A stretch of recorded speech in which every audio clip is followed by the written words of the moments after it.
Thank you very much, everyone, for coming. I am very thrilled and excited and honored to be presenting today on the culture of Cape Verde, the land of my ancestors, and a lot of the ancestors of the people in this room. First and foremost, my name is Diane Santos, by the way, I should say that, and I am the secretary of the Cape Verdean Santiago Society, which is a cultural organization here in the city of Norwich with a long history in Norwich. I would like to first welcome you all, as well as thank the Youth, Family, and Recreation Services for hosting these culture chats. It's an incredible program, and I especially want to thank Hannah, who's here, for her patience and grace while we coordinated our schedules. Thank you, Hannah. Thank you. And for setting up the room so nicely for us. This initiative of sharing cultural information is much needed in today's society.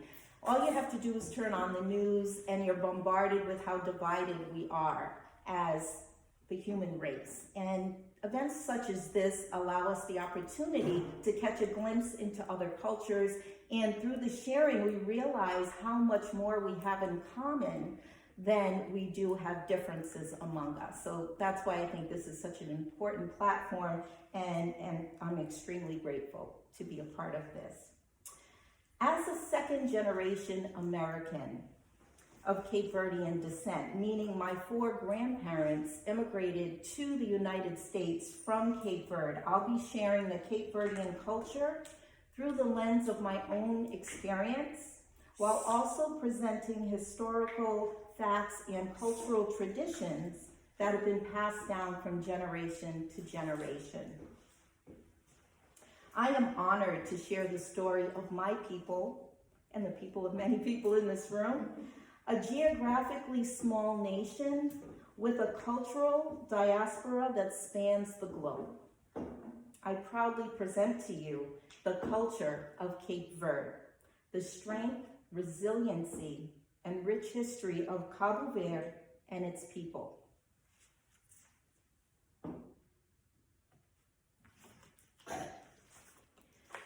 So what is a Cape Verdean? It's a simple question, right? Simple question, but it has a very complicated answer. Most Cape Verdeans have been asked countless times over the years, what are you? And while that question, as I said, may be simple, the answer is complicated. But before we dig into that, we will first explore the origin story. Hello, welcome. We will first explore the origin story of this unique island nation.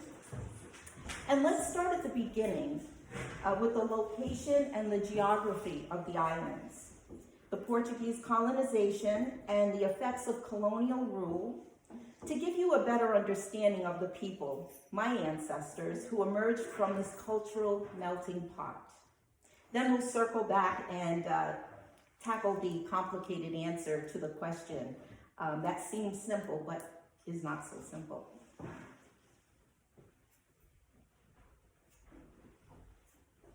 Where in the world is Cape Verde? There we are. We are located on approximately 380 miles from Africa's west coast near Senegal. Cape Verde is an archipelago of 10 islands. We are in the Atlantic Ocean, and we're pretty small on the map, but we pack quite a punch as a people. The entire archipelago is just slightly larger than the state of Rhode Island, to give you an idea of the size. Here's a fact you may or may not know. Most of the major hurricanes that impact the east coast of the United States originate in the waters surrounding Cape Verde. So that's a good reason not to be fooled by our small size.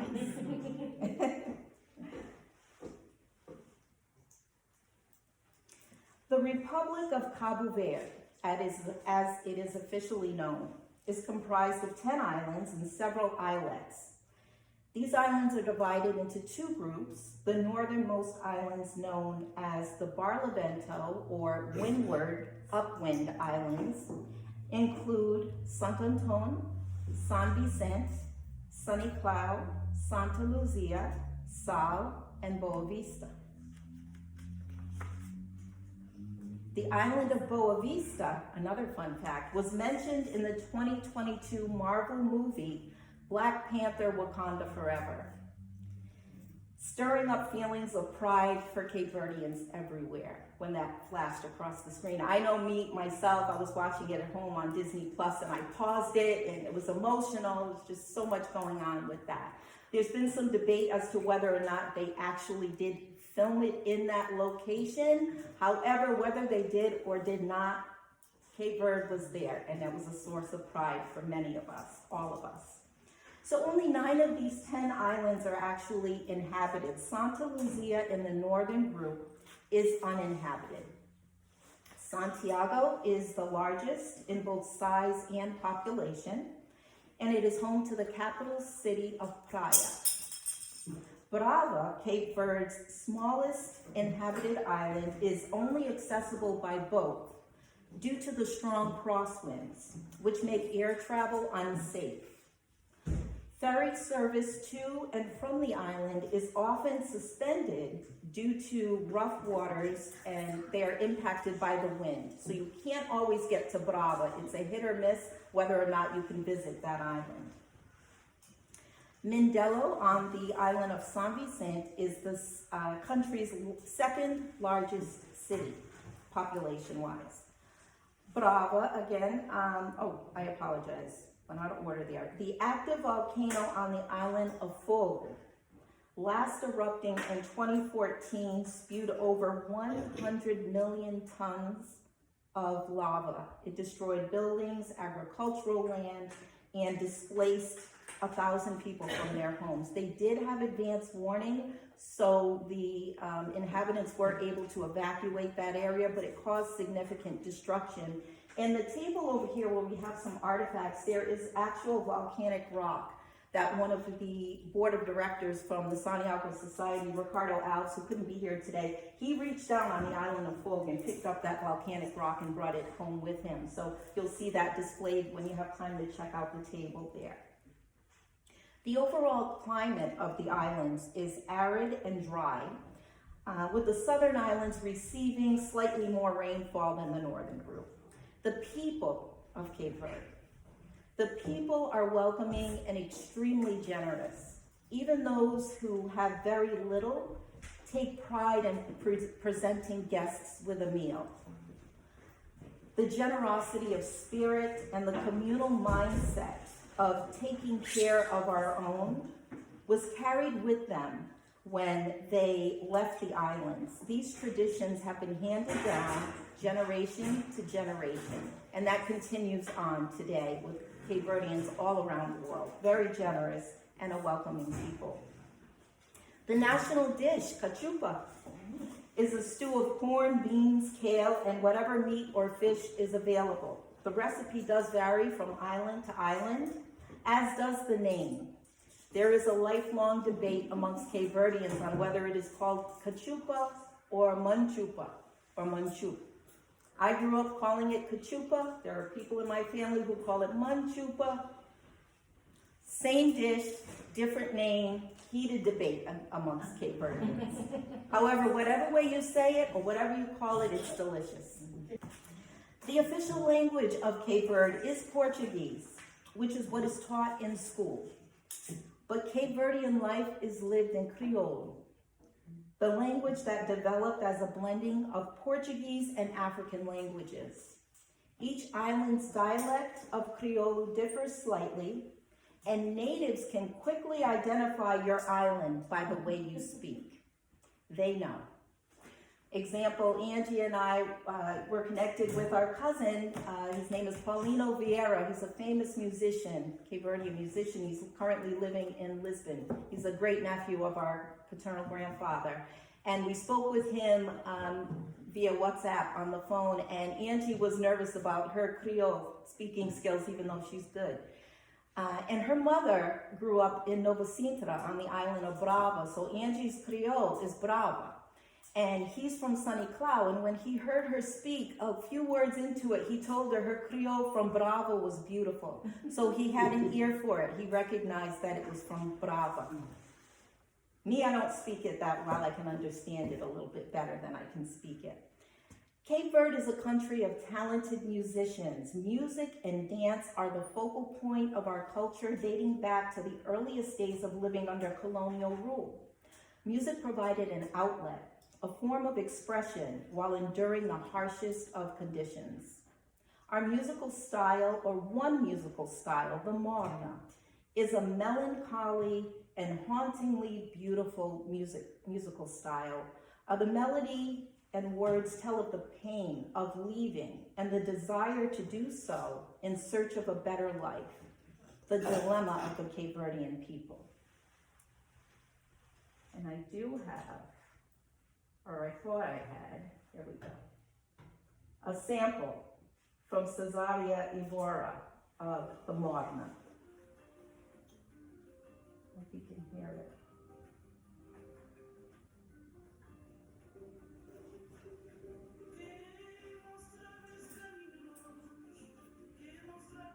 Oh, sorry, I can't turn it up.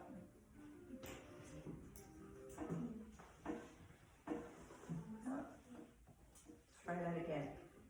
Technical difficulties, bear with me. All right, well, that gives you a little sample. Hopefully the videos will play louder because I do have some videos to share. The history of Cape Verde, we're going to discuss that next. It's a story of resiliency and survival.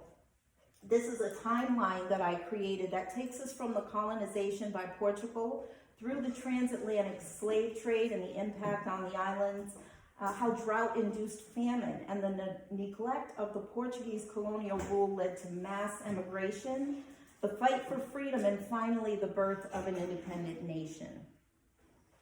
There is some debate over the discovery of the islands, as evidence supports that African natives and the Moors visited the islands prior to the arrival of the Portuguese around 1460. However, the first documented settlement was by the Portuguese in 1462 on Santiago. West Africans taken from the mainland were enslaved and brought to the islands as labor, as part of Portugal's original plan to build an agriculture-based slave society. With no lakes and very few rivers and almost no rain, this plan was doomed before it began. As is the case with most colonized regions, intermingling soon began and a new culture started to emerge. We are a complicated blending of race, ethnicity, culture, and tradition. This intertwining of a multicultural society would become the fabric from which all Cape Verdeans are woven. Much of Portugal's interest in Cape Verde was originally based on its location. They felt it could serve as a trade and supply post for ships that were traveling between Europe, Africa, and Brazil. It wasn't long before the trade of enslaved people became the focus of the Portuguese crown. During the height of the transatlantic slave trade, Cape Verde was used as a supply post for slave traders. Tens of thousands, this always makes me emotional, of Africans were brought to the islands and stripped of their culture by their captors before being shipped to the Americas. And the reason this makes me emotional is because in doing my own research through Ancestry DNA, and I'll share a little bit of that on another slide, I was struck by the fact that my DNA is comprised of African and European DNA. And the European side I can trace fairly well back in time. However, the African portion of my DNA, which is an exact 50%, those names and faces are lost to time because they weren't deemed worthy of being documented. And so this is what is something that we face in the Cape Verdean culture, and it saddens me, it really does. So as leading up to this, our ancestral lines include both the oppressors and the oppressed. Now, as vicious as the slave society could be, the climate and the severe droughts created a unique dynamic in Cape Verde. Unlike colonial rulers of that time period, Mother Nature does not discriminate. During the frequent periods of drought and famine, blacks and whites struggled side by side trying to survive. Slave owners would often free their slaves, or they just didn't bother hunting for those who escaped. What differentiates the dynamic in Cape Verde's early history from other colonized societies is there were no conditions for classical colonization. I read a quote by the once mayor of Mindelo on the island of São Vicente, where he said, "There was no culture to be oppressed here and no resources to exploit. The Portuguese crown tried to enforce racial separation, but it didn't work. The place was too poor, too isolated, and frankly, there were too few white women." By the 1800s, the mid-1800s, the mixed population was maturing, and Cape Verde had more free multiracial blacks than it did slaves. The hardships of the islands caused them to seek new ways to survive. The whaling era began to flourish, and this offered an escape from the harsh conditions on the island. So young men signed on as crewmen on the whaling ships and traveled to America. Some would earn enough to purchase ships of their own, converting them into packet boats, which transported passengers and cargo between Cape Verde and the ports of Providence, Rhode Island, and New Bedford, Massachusetts. Cape Verdeans are the only African country whose people made the voyage to the Americas voluntarily. It is estimated that more than 40,000 Cape Verdeans entered the U.S. between 1880 and 1920. Many of the Cape Verdean families who came to settle here in Norwich can trace their lineage back to this massive wave of emigration. This number includes my own grandparents.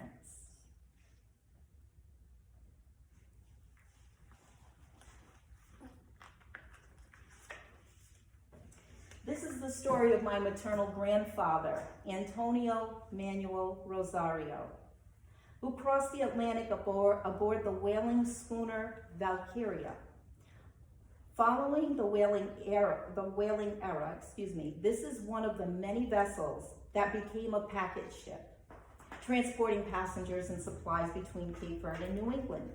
Born on the island of Sotavento, in 1896, he arrived in the port of New Bedford, Massachusetts, in the year 1920. Like countless others, this brave man left his homeland of Cape Verde, knowing he would most likely never return, and he never did. He went on to become a U.S. citizen, and together with my grandmother worked hard and instilled in his children a deep sense of family values and a strong work ethic. And I have a little video to play for you about my grandfather.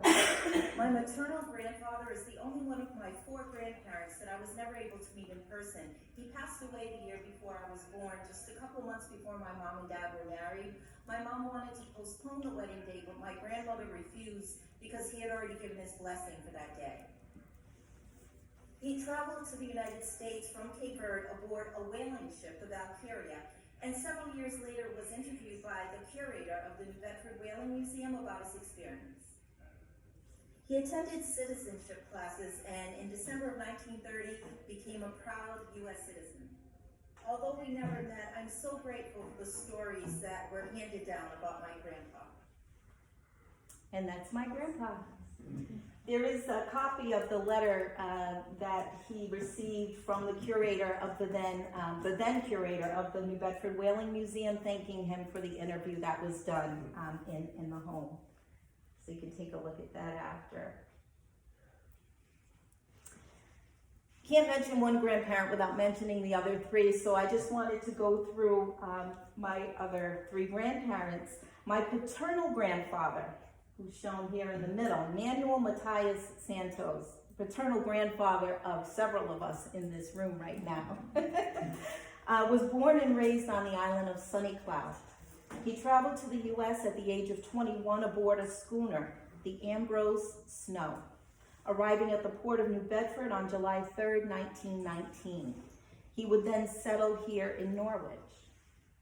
My paternal grandmother, Adelina Gonzalez Santos, shown here, born and raised in the village of Juan di Noli on the island of Brava, arrived in the port of New Bedford aboard the schooner the Carlton Bell on May 19, 1921 at the age of 15.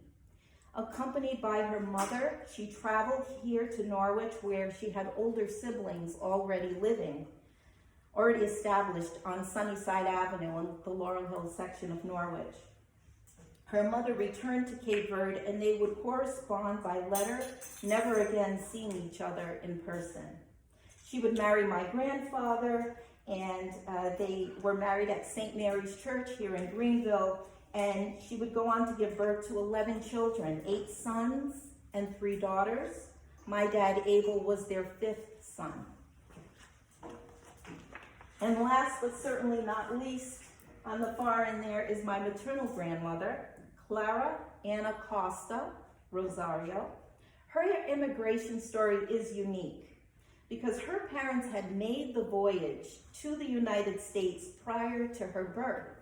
They were living in Providence. When she was born in the city of Providence, Rhode Island, making her a U.S. citizen. As a child, she traveled back to Cape Verde, back to Sunny Cloud with her family, as was common in that day. They made the trip quite frequently back and forth across the Atlantic. So they returned to Sunny Cloud, and both of her parents passed away while she was a young child, leaving her to be raised by grandparents.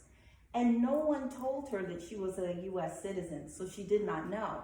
She grew up on the islands, and it wasn't until she was around the age of 19 or 20 that a family member mentioned, oh, by the way, by the way, you are an American citizen. You were born in Rhode Island.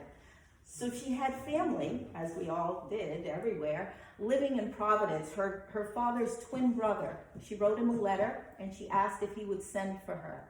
And he said absolutely that he would. And so he bought her passage on an ocean liner, which sailed from Lisbon, Portugal. So she had to take a smaller boat from Sunny Cloud to Lisbon, where she boarded the SS Sanaya. And she made the trip from Lisbon, Portugal, landing in the port of Providence on April 27th of 1927. So she had quite a different traveling experience than the majority of Cape Verdeans did, as she was pretty much traveling in luxury. She and my grandfather married, and they raised their 12 children in New Bedford, Mass. My mother, Mary, was their 4th child.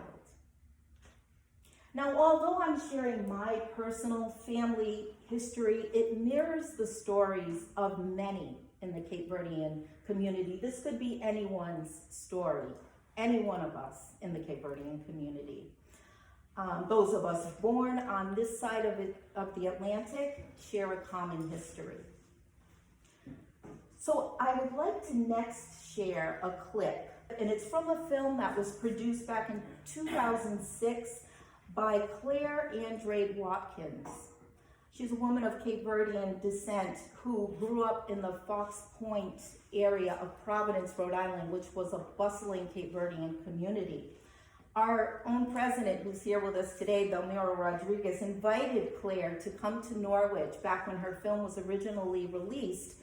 We were meeting at the American Legion on Laurel Hill at the time, and she showed her film and she talked to us about the creation of the film. And it's such a poignant story and it's so powerful that I could not create this presentation without including part of that film in the story.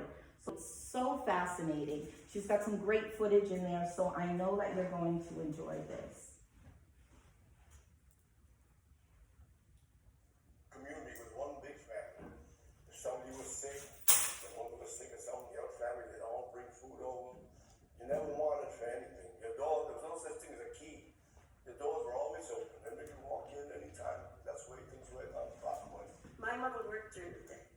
most of the women worked in Fox Point. She worked in a jewelry factory. Some of the women worked at Brown University cleaning. Some of the people worked on the side cleaning. Those guys we went out, we did something wrong, we met an old timer, he tell us about it, we go tell us about it too. So we had to be on our P's and Q's all with them, because they report back to mom and pop. And if they hit you, you better not go and tell them anything, because you get another beat in the town. Right? 2 beatings. You know, find another place like Fox Point. I don't care where you go. That's why I stay here. Yeah, and I love Fox Point. Fox Point, a neighborhood in Providence, Rhode Island, where I was born and raised, is gone. It exists now only in the memories of the people who tell this story. My grandparents, like most of the residents of Fox Point, were immigrants from the Cape Verde Islands, a former Portuguese colony. Cape Verde is a small archipelago of 10 islands, 350 miles off the coast of West Africa, and slightly larger than the state of Rhode Island. Uninhabited prior to discovery, Cape Verde was colonized by the Portuguese in 1462. Ribeira Grande on the island of Santiago was the capital and the first permanent European settlement in the tropics. The settlers engaged in commerce and the lucrative slave trade on the nearby coast of West Africa. Slaves were brought ashore here at the first slave market in West Africa for the transatlantic slave trade. Near the voyage 1785, Captain Peter Wanton, owners John Brown, the brig Providence. The biggest slave traders in the 1700s were merchants from Rhode Island, who prospered from the triangular trade between New England, Africa, and the West Indies. Pirate attacks and the declining slave trade in the late 1700s pushed the capital inland to Brava.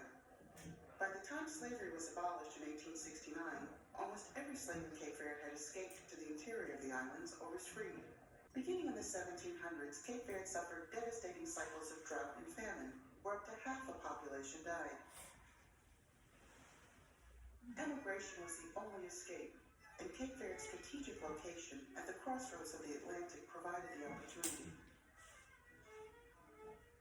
Cape Verdeans, especially from the islands of Brava and Fogo, were still seamen willing to work for low pay.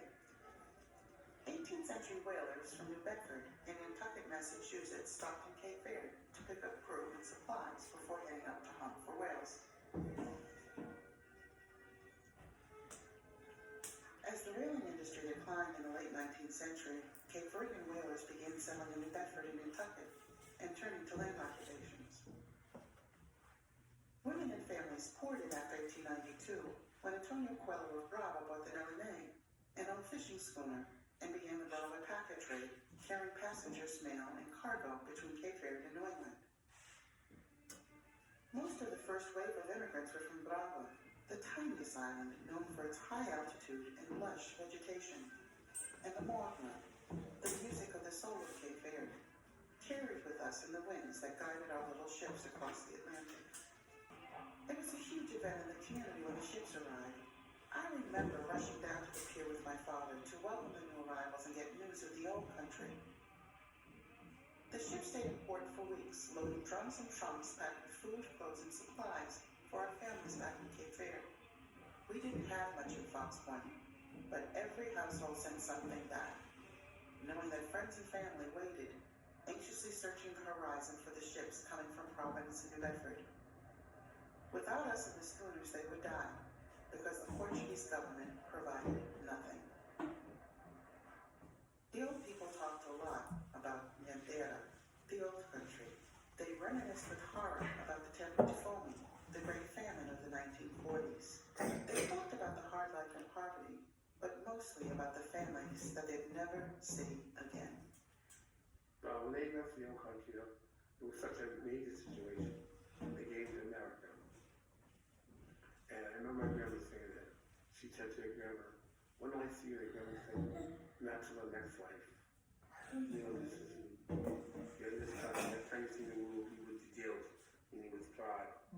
And my grandma cried and stuff. So they would put their music on, and that's all they had was old records, scratching stuff. They smoked their pipes, they'd be sitting there, crying for days. So that a longing of yearning for something or someplace they never have again.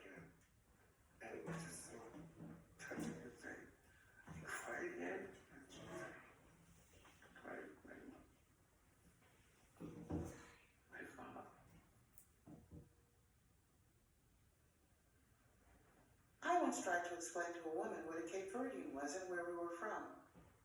She just looked at me and said, "What an obscure people." I've been called everything. Black, white, nigger, red, Portuguese, black Portuguese, Métis, high yellow, or some kind of funny Puerto Rican. But I'm not, and this is a Cape Verdean American story. So powerful.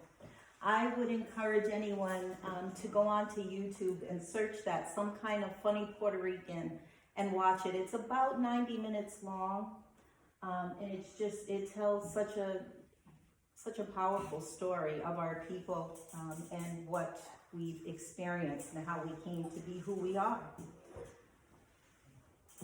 Thank you for watching that. Okay, so moving on to that complicated answer.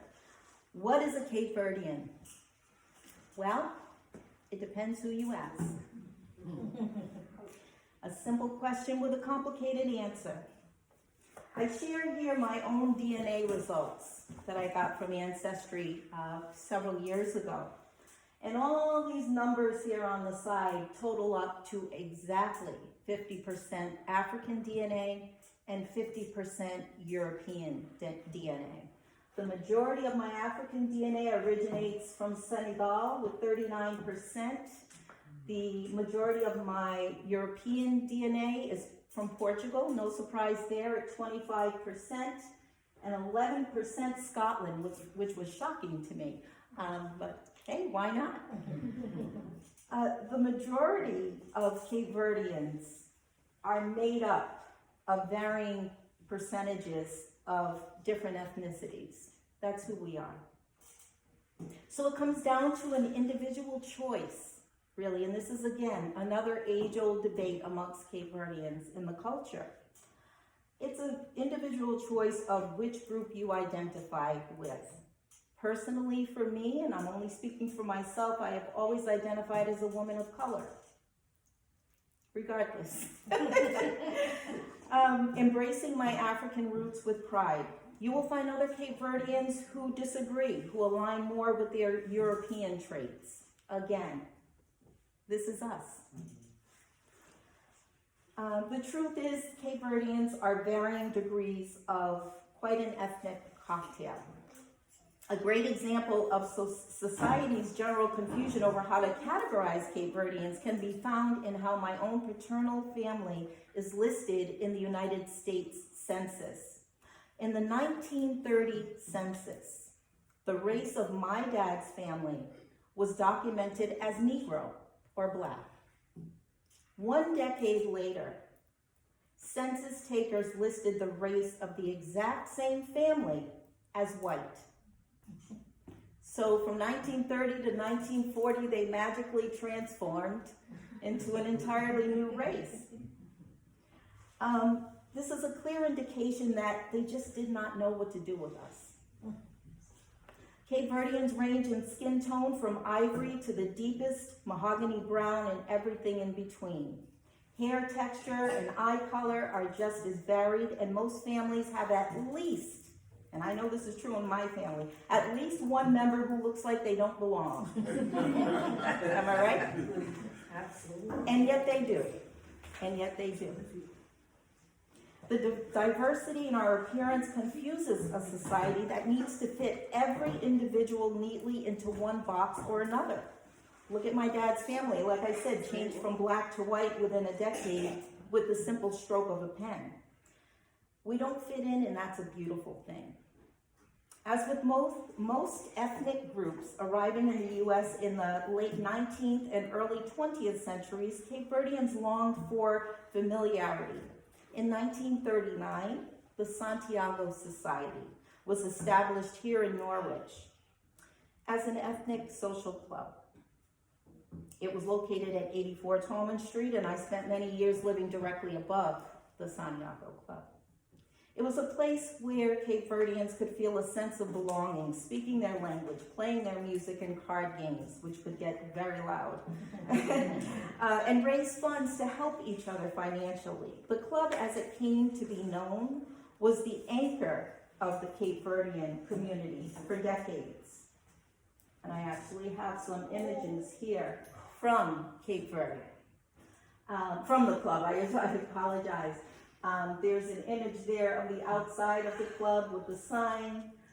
We have Frances Rodriguez, the matriarch of the Rodriguez family. We have Tasha Rowe and Junie Rodriguez here. That is their mother and grandmother.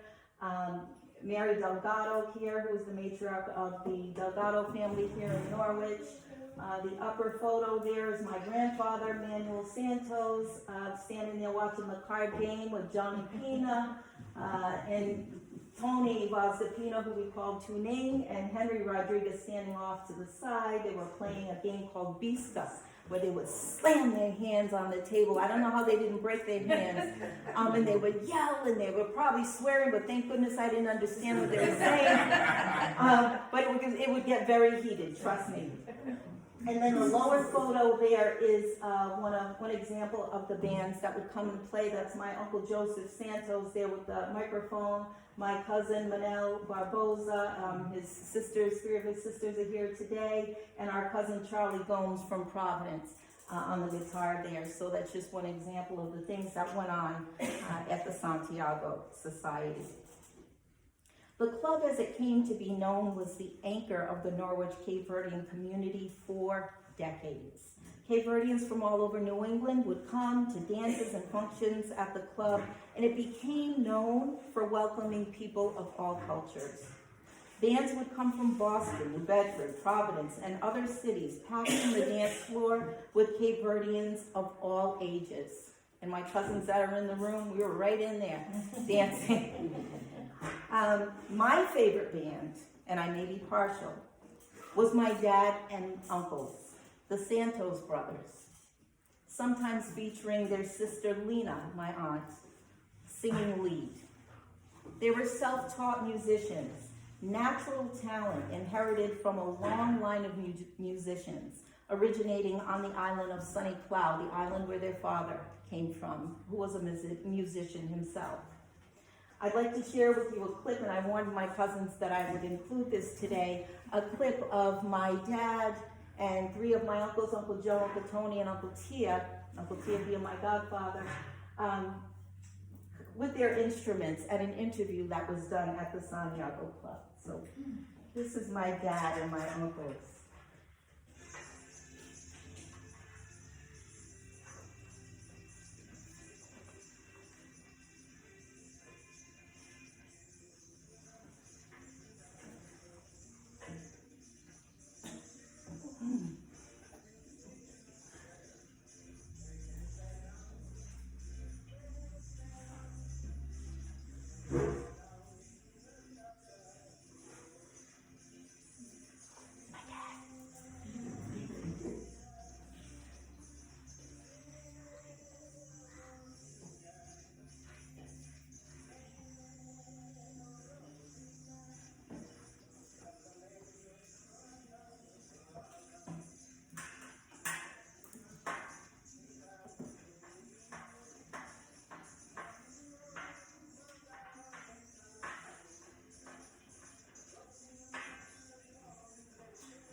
So many memories, so many great memories made at our club. Sadly, we lost the building to fire several years ago, but the spirit lives on in the people.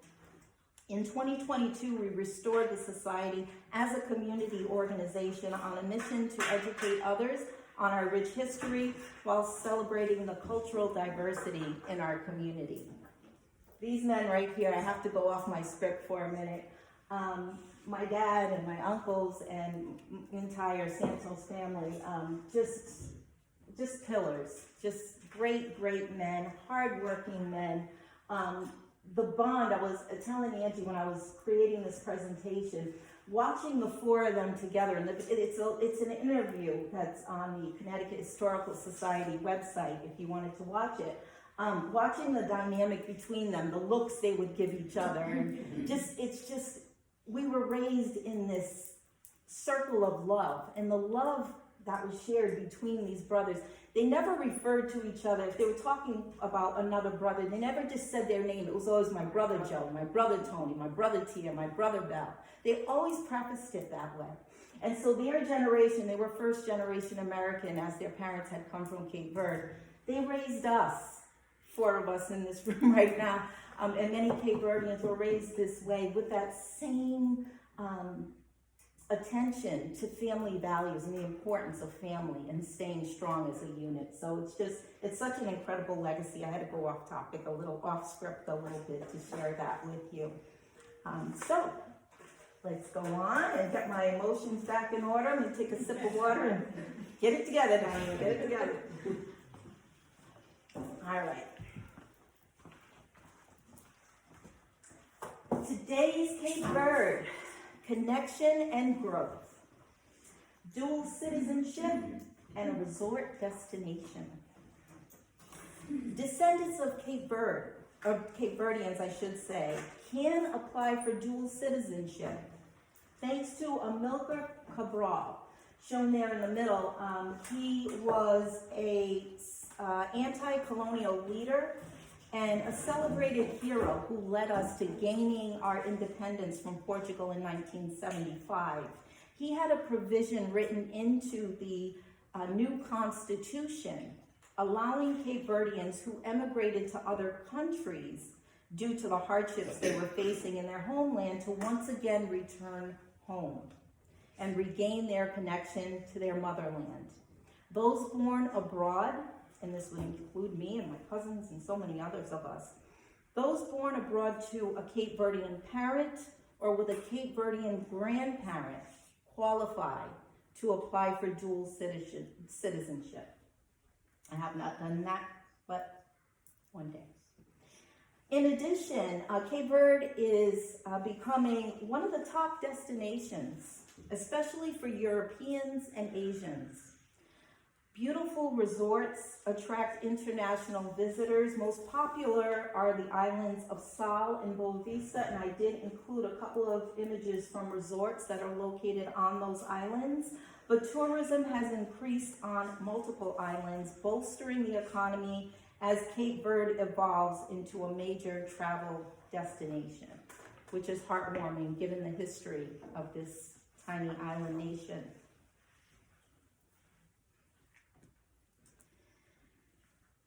What is a Cape Verdean? Well, I've got this image here showing the diversity of us, but you need only look around the room and see there's plenty of diversity amongst Cape Verdeans. We have several famous Cape Verdeans, but Michael Beach, shown here, who's in many movies. He is of Cape Verdean descent. And a quick story about Michael Beach there. He was in the movie Soul Food, for those of you who have seen that movie. And after it was released, way back whenever that was, there was an interview on BET where they interviewed the cast of the movie, and they were asking them what does soul food mean to them. Now, I did not know that he was of Cape Verdean descent. I was ironing clothes at the time, the TV was on, it was like background noise, and they were talking, and all of a sudden they got to him, and they said, what does soul food mean to you? And he said, well, I'm Cape Verdean. And my ears, whoo, perked right up. And he said, so when you say words like cachupa and canja, that's what soul food is to me. Well, let me tell you what, ironing was done. I grabbed the phone. I got goosebumps right now. I grabbed the phone. I called Angie first. I called every cousin I could think of to tell them that the actor that's in soul food is Cape Verdean. Because for those of us who have lived in obscurity, always at being asked, what are you, and having to explain what a Cape Verdean is, to hear somebody say that was like mind-blowing. So that was a major event. But in any event, I went off script again. The people of Cape Verde have endured the unimaginable suffering of drought and famine, colonial rule and enslavement, separation from their homeland and their families as a means of survival.